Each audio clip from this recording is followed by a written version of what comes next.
100 keselgi ming davo, o'z keselgi o'z davo. O'z davo sog'lomlik bilimlari. Qadrli to'rdoshlar, bugun biz tuxumdan yashartirgan 4 xil yemeklikni tanishtiramiz. Birinchisi palak. Bir siqim yangi palakni pokiz yuvib to'g'rab, muvofiq dori-darmak va unni tekshirib 10 minut atrofida dumlab iste'mol qiling.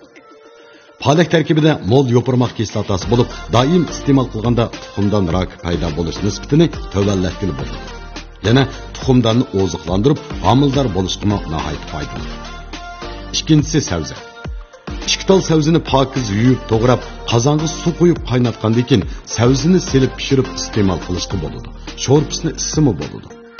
Har haftada 5 qatim sabzi yegan ayollarning tuxumdan rakiga giribtor bo'lish nisbati odatdagi ayollar qaraganda 50% tuvan bo'lib, sabzini ko'paysa, ya'ni cho'ng miyining asti tutishini yuqori ko'tarib, cho'ng miyining tafakkur iqtidorini qo'g'daydi. Uchinchisi sho'xla.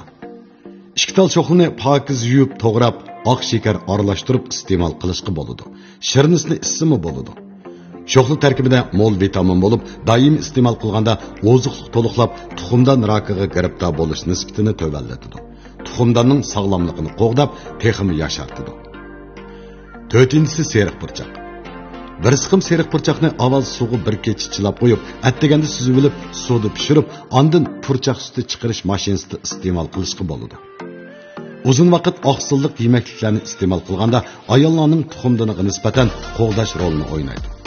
Seriq burchaq tarkibida dadur oqsili bo'lib, oson hazm bo'ladi. Sog'lomlik elchisi o'z davo. Yuz teringizni oqartirgan 6 xil yemeklikni bilamsiz. Ayollar hamisha o'zini ancha oq emas deb zarlanadi. Hamda o'xshash bo'lmagan girim buyumlarini setib olib ishlatadi. Amaliyotda sizning go'zal kishini maftun qiladigan chiroyga erishgingiz bormi? Undaqda tövendiki bu bir qancha xil meyveni ko'proq yeb olsangizlar, teringiz osonla oqaradi. Birinchisi maymun shaptuli. Maymun shaptuli meyve podshoyi deb atalgan. Shundaqla o'sin tuzashdagi muqaddas meyve degan nomi bor. Buning ichida mol vitamin C va vitamin E bor bo'lib, sepkini yo'qotish va oqartish unimiga ega. Askartish, maymun shaptulining oqartish unimi yaxshi bo'lsa-mu, lekin uning tabiati sovuq. Tal va oshqozni sovuqdan ojizlashadigan kishilar ko'p iste'mol qilmasligi kerak.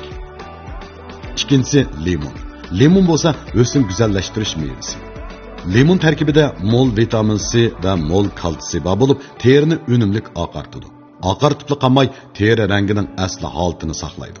Har kuni bir stakan limon suvi ichib olsa, oppoq suzuk teriga ega bo'ladi. Uchinchisi olma.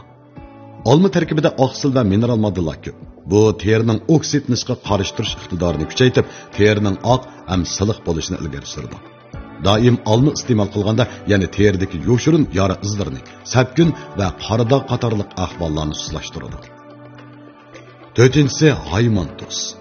Bu meva tarkibida vitamin C ko'p bo'lib, oqartish, terini asli keltirish roliga ega. Shundan keyin bir stakan haymon tuz meva sharbati ichib olsa, oqirish va o'riqlash maqsadiga biroqli yetkili bo'ladi. Beshinchisi bo'ljirgan. Bo'ljirgan tarkibida ko'p xil meva kislotasi, vitamin va mineral modda qatorliqlar bor bo'lib, terining elastikligini oshirib, oqartishga yordam beradi. Hamda terini namlikni saqlash unimiga ega qiladi. Oltinchisi gilos.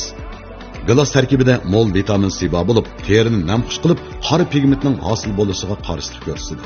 Terini unumlik oqartiradi. Har kuni bir stakan gilos sharbati ichib olsangiz, siz yana o'zingizning ancha oq emasligidan ansirmasangizmi bo'ladi. Sog'lomlik elchisi o'z davo.